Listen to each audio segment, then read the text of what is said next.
મેં નક્કી કર્યું છે કે હું આખા સમાજને ઇસ્લામ ધર્મમાં નથી લઈ જવા માંગતો, પણ મારો પરિવાર તો ઇસ્લામ ધર્મ અંગીકાર કરે ને.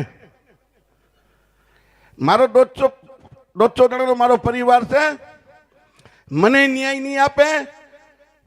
જયરાજસિંહના છોકરાએ જે બંદૂકો મારા દીકરાને ભરી છે, બંદૂકો પોલીસ કબજે નહીં કરે. 6 મોબાઈલો મારા દીકરાને નંગન કરીને મોબાઈલમાં શૂટિંગ ઉતારી પોલીસે કબજે નહીં કરે, તો હું 10 તારીખે કલેક્ટર ઓફિસે જવાનું છું ને ઇસ્લામ ધર્મ અંગીકાર કરવાનું છું. રાજુમાંથી રફીક થઈ જાઉં, બીજું હું ફેર પીડશે. આજે મને કોક રાજુ તરીકે ઓળખે, કાલ રફીકભાઈ નીકળ્યા ગલીઓમાં ટોપી પહેરલો હું ભાઈ. તમે તમે તમે જો આ શત્રુઘ્ન સિંહાની છોકરીએ લગ્ન કર્યા. શત્રુઘ્ન સિંહાના મકાનનું નામ શું છે? રામાયણ.